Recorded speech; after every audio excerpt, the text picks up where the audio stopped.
अब ये वाला क्वेश्चन देखेंगे, बिल्कुल सिंपल क्वेश्चन है। इसमें क्या दिया है कि two charges Q1 and Q2 are separated by a distance of 30 centimetre.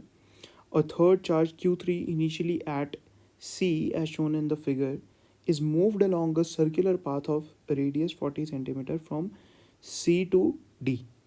If the difference in potential energy due to the movement of Q3 from C to D is given by A, then the value of K is। अच्छा, इस term में आएगी तो हमें K की value बतानी है।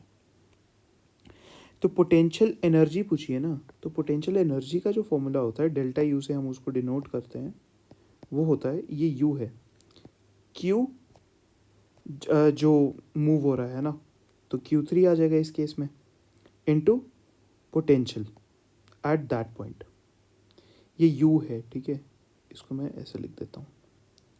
अब पोटेंशियल डिफरेंस को जब हमने खोला तो Q3 इंटू, अच्छा फाइनल क्या होगा हमारे पास पोटेंशियल, कहाँ का लिखना है, डी का, तो वी डी माइनस इनिशियली कहाँ से चला, सी से। अब हमें वी डी और वी सी अगर पता लग जाए तो काम बन जाए, है ना। तो वी सी लिख लेते हैं सबसे पहले, क्योंकि इनिशियली वहीं से चल रहा है। वी सी के लिए क्या होगा कि जब पॉइंट सी पर हम पोटेंशियल लिखेंगे तो Q1 की वजह से क्या होगा, के Q1 बाय इन दोनों का जो सेपरेशन है, क्या है सेपरेशन, 40 सेंटीमीटर, ये दे रखा है ना 40 सेंटीमीटर, तो ये यहाँ पर लिख लेंगे हम, तो मीटर में कन्वर्ट करके डाल देते हैं SI में, है ना। और B की वजह से क्या होगा, अब B का सेपरेशन निकालने के लिए हम इस वाली जो लाइन को ज्वाइन कर लेंगे इससे Q2 से, है ना। और जब पाइथागोरस लगाएंगे तो इसकी पूरी की पूरी लेंथ जो आएगी वो 50 सेंटीमीटर आएगी, ठीक है। तो हम प्लस Q2 की वजह से हमारी बात बन गई कि के Q2 बाय इन दोनों का सेपरेशन, तो 0.5 मीटर, 0.5, तो इक्वेशन 1 आ गई। अब मैं डी पे निकाल लेता हूँ, तो वी पे जो पोटेंशियल आएगा हमारे पास वो क्या आएगा, Q1 की वजह से सेम, क्योंकि इन दोनों की जो अपना डिस्टेंस है इन दोनों के बीच का वो 40 सेंटीमीटर ही होगा।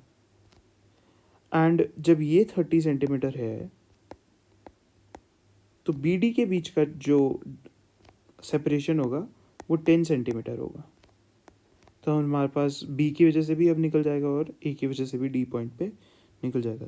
तो ए की वजह से क्या होगा, के Q1 फिर से सेपरेशन कितनी है, 0.4 मीटर ही है, प्लस के Q2 की वजह से कितनी है हमारी 10 सेंटीमीटर ही है, 10 मतलब 0.1 है।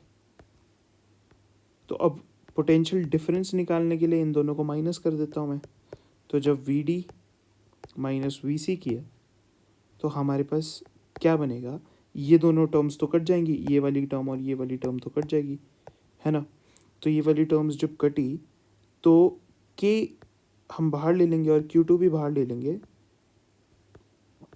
और 10 माइनस 10/5 ये हमारे पास पूरा टर्म बनेगा। जब इसको सिंप्लीफाई करके मैंने लिख दिया है तो ये 2 आ जाएगा, ये पूरा 8 आ जाएगा, तो के मतलब 8 के Q2 हमारे पास पोटेंशियल डिफरेंस की वैल्यू आ जाएगी।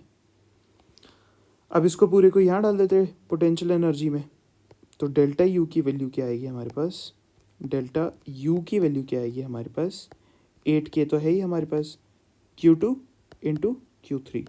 अब K को भी एक्सपैंड करके लिख लेते हैं, K मतलब 8Q2 इंटू Q3 बाय 4πε0, ये हमारे पास आंसर आ जाएगा। अब किस टर्म में पूछा है, Q3K बाय 4πε0 के टर्म में पूछा है, तो Q3 और ये तो बिल्कुल सेपरेट ही कर दो, तो K की वैल्यू क्या आएगी हमारे पास 8Q2, डी ऑप्शन हमारे पास करेक्ट आ जाएगा।